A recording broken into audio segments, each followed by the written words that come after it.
Et salut les gars, c'est Maître Kebabier et aujourd'hui on se retrouve pour une toute nouvelle vidéo sur ma chaîne YouTube cette fois-ci. Ça fait longtemps que j'avais pas fait de vidéo sur ma chaîne YouTube parce que en ce moment je suis plus sur Twitch. Mais bon voilà, aujourd'hui c'est sur YouTube et ce sera une vidéo sur le top 6 des pires brawlers d'après ce que je pense. Donc c'est pas officiel, tout le monde peut penser ce qu'il veut. Mais bon voilà, ça c'est mon top 6 des pires brawlers. Et donc j'espère que la vidéo vous plaira. N'hésitez pas à me bombarder cette barre de pouces bleus. Et je vous mettrai aussi ma chaîne Twitch dans la description.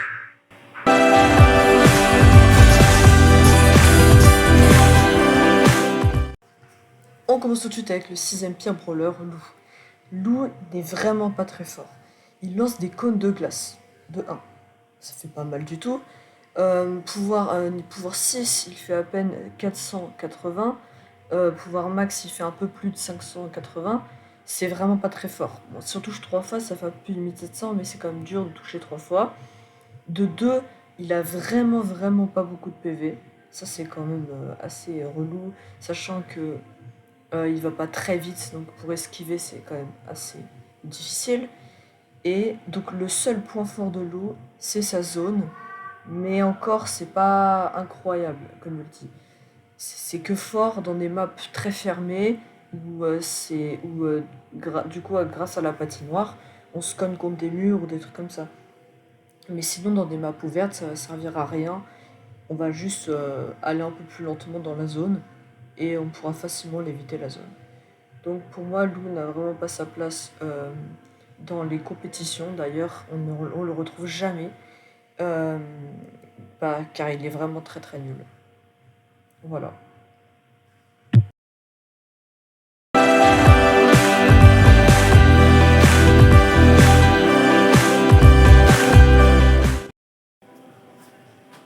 En numéro 5, j'ai choisi Jackie. Jackie est un brawler avec énormément de PV et qui fait beaucoup de dégâts, mais elle a une très courte portée, donc il faut se rapprocher rapidement de ses adversaires. C'était possible avant, mais depuis juin 2020, son gadget a été nerf énormément et ne sert maintenant quasi à rien. Seule possibilité donc, jouer avec les murs, donc dans des maps avec beaucoup de murs, et ça limite donc considérablement l'utilisation de Jackie, d'où le fait qu'on ne la voit presque jamais en compétition. En plus, son ulti servait avant à attirer les ennemis, mais maintenant il est très peu fort et sert donc qu'à avoir un bouclier qui réduit les dégâts que l'on se prend.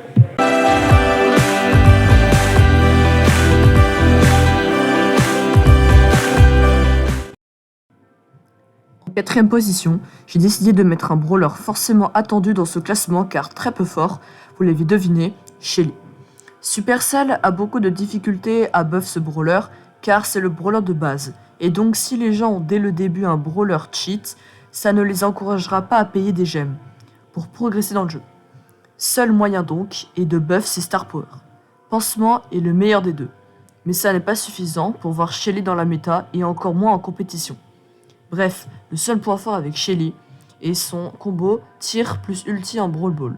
Le principe est simple, vous tirez contre le poteau en Brawl Ball et juste après vous tirez avec votre ulti, ce qui casse les poteaux et donc rentre forcément sans aucun arrêt de la part des adversaires, forcément.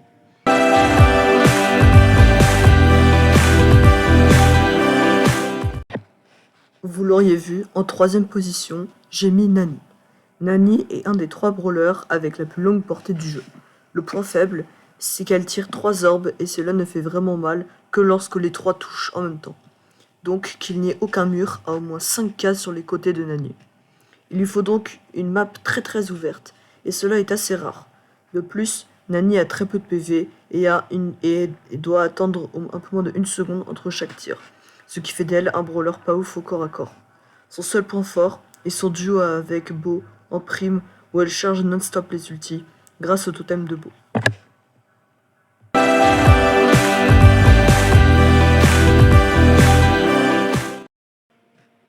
En avant-dernière position, j'ai décidé de mettre El Costo. Aussi appelé El Primo, il est de niveau moyen dans 2 ou 3 modes, sinon il est vraiment très nul.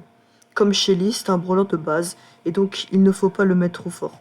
Il n'est jamais vu en compétition, mais beaucoup aimaient des joueurs pas très forts, car sa mécanique est très facile à comprendre. Il suffit d'auto-shoot tout le temps. Et en plus de ça, il est quand même assez rigolo. Regardez-moi cette tête là, non mais vraiment, regardez-moi cette tête. Bref, il n'a vraiment pas sa place dans la méta.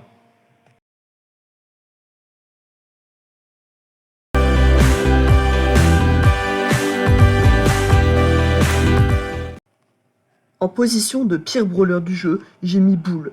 Il est vraiment claqué au sol. Sa portée de tir est extrêmement faible et ses gadgets aussi. Néanmoins, il a énormément de PV et son ulti combiné avec le deuxième gadget est quand même assez fort. Si on enlève braquage, il n'y a aucun mode adapté à lui. Encore une fois, c'est un brawler de base, mais je pense qu'il pourrait être amélioré un petit peu. Son premier pouvoir star est éclaté, mais son deuxième passe encore. On ne l'a jamais vu en compétition et en ladder, on ne le voit que en braquage et en solo. Alors voilà, c'est déjà la fin de cette vidéo. J'espère vraiment qu'elle vous aura plu. N'hésitez pas à m'écrire dans les commentaires si vous voulez encore plus de ces concepts. Bombardez-moi ça part de pouces bleus, abonnez-vous à ma chaîne Twitch et ciao ciao.